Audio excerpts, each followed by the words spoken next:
Hello दोस्तों, श्री शिवाय नमस्तुभ्यम। लक्ष्मी जी चार बहन भाई, दरिद्रता उसको कहते ज्येष्ठा देवी, फिर लक्ष्मी, फिर दाता, फिर विदाता, ऐसे लक्ष्मी चार बहन भाई। लक्ष्मी का विवाह और दरिद्रता का विवाह एक साथ हुआ, इनका दुसा मुनि के साथ, उनका विष्णु जी के साथ विवाह हो गया, चले गए। लक्ष्मी को लेकर नारायण स्वर्ग की ओर, वैकुंठ की ओर चले, और दुसा मुनि दरिद्रता को लेकर चले। जैसे ही अपने आश्रम में प्रवेश करने लगे तो दरवाजे पर ही दरिद्रता देवी को अंदर यज्ञ हो रहा था, पूजन हो रही थी, उसकी सुगंध उसको प्राप्त हो गई। प्राप्त हुई तो वो भागी, एक मिनट ना रुकी और दौड़ कर गई और पीपल के वृक्ष के नीचे बैठ गई दरिद्रता देवी। जब पीपल के पेड़ के नीचे दरिद्रता बैठ गई, दुसा मुनि ने कहा चलती क्यों नहीं हो अंदर? मैं नहीं जा सकती, पहले यज्ञ बंद करवाओ, पूजन बंद। दरिद्रता कहती है मैं वहां रहती हूं जहां पूजन नहीं होती, मैं वहां रहती हूं जहां दिया नहीं जलाया जाता। दरिद्रता कहती है मैं वहां रहती हूं जहां पर पूजन पाठ अनुष्ठान यज्ञ पूजन कुछ ना हो, वहां ये दरिद्रता रहती। बंद करवा। दुसा मुनि बोले ये तो कभी बंद नहीं होगा, तो कह मैं जाऊंगी नहीं, पीपल के पेड़ के नीचे बैठी। दुस्साह मुनि के मन में आ गया, बताओ मेरी पत्नी मेरे घर में नहीं रहो, पीपल के नीचे रहे तो अच्छा लगेगा। दुस्साह मुनि गए दुर्वासा बाबा के पास पूछने के लिए। इतने में लक्ष्मी जी नारायण से बोली, प्रभु मेरी बहन से मिले बहुत दिन हो गए, चलो जरा मिलकर आए। भगवान गए तो लक्ष्मी जी मिठाई का डब्बा ले ज्येष्ठा दीदी तेरे लिए कुछ लाई हूं। ज्येष्ठा ने जो डब्बा खोला तो मिठाई का। क्रोध आ गया दरिद्रता को, हरी लक्ष्मी तुम मेरी बहन होकर तुझे ये नहीं मालूम कि मुझे क्या प्रिय और क्या प्रिय? तुझे मालूम है ना कि मुझे खट्टा और तीखा पसंद है, और तू लेकर मीठा आ रही है। फेंक दिया मिठाई का डब्बा, मेरे लिए खट्टा और तीखा लेकर आना था। लक्ष्मी जी बोली, जी जी अब तेरी शादी हो गई, मैं समझी कि तो मीठा खाएगी, अब क्या मालूम था कि अभी भी खट्टा और तीखा खाएगी। फेंक दी। महाराज ये दोनों बहन का विवाह एक साथ हुआ है, इसलिए आज भी दोनों बहन प्रतिदिन घूमने के लिए एक साथ निकलती है। और हमारा शिव महापुराण का चरित्र, विष्णु पुराण का चरित्र, स्कंद पुराण का चरित्र कथा कहती है कि दरिद्रता हमारे घर में प्रवेश ना करे, इसलिए दरवाजे पर नींबू और मिर्ची को टांगा जाता है, जिससे दरिद्रता देवी बाहर की बाहर खाकर चली जाती है, और मिठाई का डब्बा अंदर रखा जाता है, जिससे लक्ष्मी अंदर प्रवेश कर जाती है।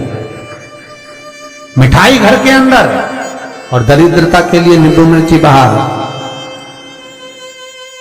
ये बात प्रवेश ना चाहिए।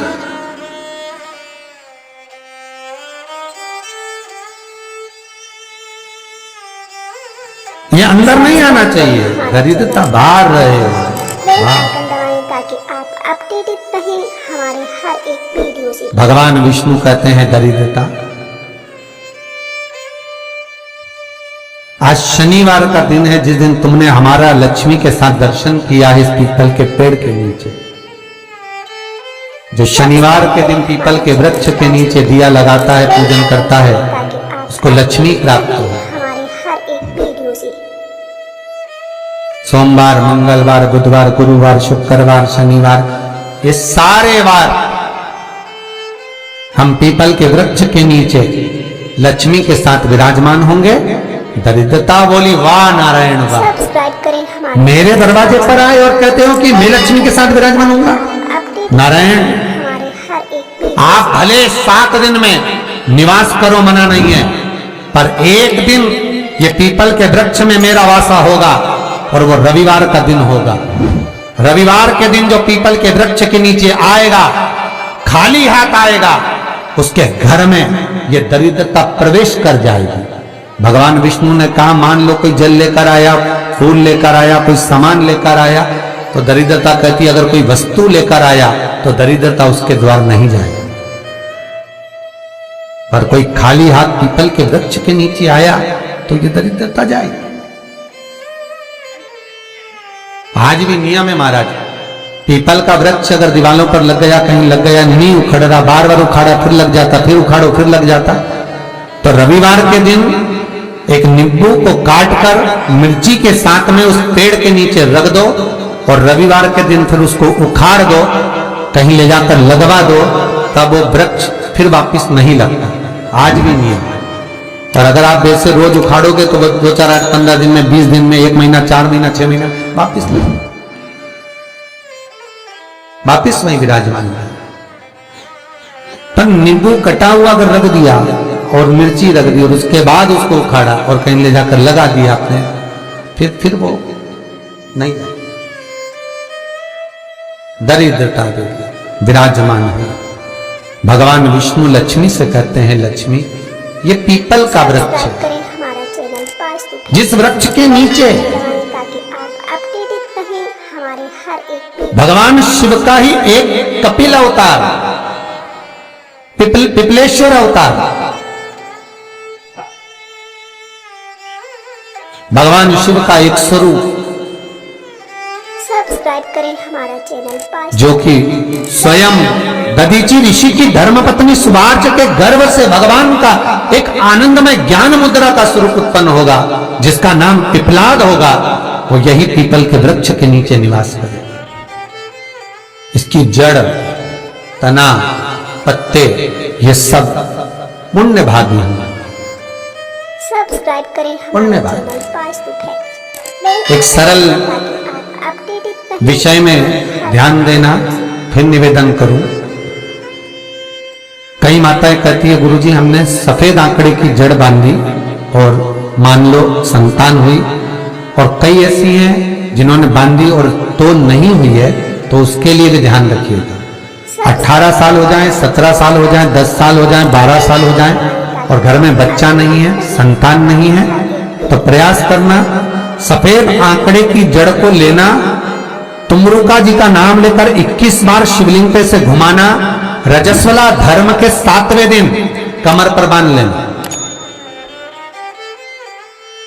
और उसी दिन से एक पीपल का पत्ता मंगवाना, शंकर भगवान पर चढ़वाना और पीपल के पत्ते को गौ माता के दूध में उसको उकलवाना।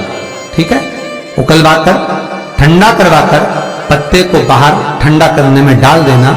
दूध जब ठंडा हो जाए, हथेली पर उस गिलास को रखना और भगवान शिव का तुमरुका जी का नाम लेकर उसको पीना चालू कर देना। लगभग 8 दिन 15 दिन उस दूध का पान कर कर फिर विश्राम करो, मारो, संतान की प्राप्ति अवश्य, संतान अवश्य प्राप्त हो। पीपल के वृक्ष में स्वयं मेरे भगवान शिव आनंद वास निवास करते हैं। बाबा भोलेनाथ स्वतः निवास कर रहे हैं। केवल एक पीपल के वृक्ष में कितना सुंदर लिखा पद्म पुराण में कि 52,000 ब्राह्मण का एक साथ निवास पीपल के वृक्ष में होता है। एक साथ में 52,000 ब्राह्मण का एक साथ निवास पीपल के वृक्ष में है। और महाराज वट वृक्ष में भगवान ब्रह्मा का तो निवास है ही, पर वट वृक्ष में योगिनियों का निवास भी है। जैसे नीम के वृक्ष में भी योगिनियों का निवास होता है, वट वृक्ष में भी। ये 2 पेड़ जो ऐसे होते हैं, नीम का पेड़ और बड़ का पेड़, ये कहीं पर भी लगे हो, इसके पास में से आप जब निकल कर जाएंगे तो आपको थोड़ा सा मन में हल्का सा भय सा लगेगा। 2 वृक्ष से, एक नीम का, एक बड़ का। वट वृक्ष, बड़ का पेड़ और नीम का पेड़। जब बड़ वृक्ष के साथ में पास में से आप निकल कर जाएंगे, या अंधेरा है या शाम का समय, आप बड़ वृक्ष के करीब में से निकल कर जा रहे हैं, तो थोड़ा सा मन में एक सा लगेगा जैसे कोई बैठा है, कोई देख रहा है। बेल आइकन दबाएं ताकि आप अपडेटेड रहें। भगवान शिव का वास। महाराज फिर निवेदन करा, आगे जो चरित्र कहा बाबा का, उसी तरह बेलपत्री का जो वृक्ष होता है, उसकी जो जड़ होती है वह भी पूज्य है, भगवान शिव का ही स्वरूप है, भगवान शंकर का ही। हमारा तो निवेदन है आप सबसे कि यदि शरीर में बहुत रोग घेर कर रखे हैं, आपको बहुत रोगों ने घेर रखा है, तो प्रत्येक सोमवार शंकर के मंदिर पर जाइए, शंकर जी पे चढ़ी हुई एक बेलपत्र उठाइए औषधि के रूप में शिव जी का नाम लीजिए और शंकर के दरवाजे पर बैठकर उसको चबा चबा कर खाकर घर आ जाइए। एक आध महीना कर कर देखो, मुझे उम्मीद है, मेरे विश्वनाथ पर मुझे विश्वास है कि तुम्हारी दवाइयां तो कम हो जाएगी और ये औषधि के रूप में तुम खाते रहोगे। चाहे वो शुगर हो, बीपी हो, चाहे दर्द हो, कमर का, घुटने का, जो भी आपको तकलीफ, बस उसका स्मरण करो। एक दो बार करके तो देखो। श्री शिवाय नमस्तुभ्यं, श्री शिवाय नमस्तुभ्यं, श्री शिवाय सब्सक्राइब करें नमस्तुभ्यं। श्री शिवाय नमस्तुभ्यम। गुरु जी के उपाय और जानने के लिए हमारे चैनल को सब्सक्राइब जरूर करें। धन्यवाद।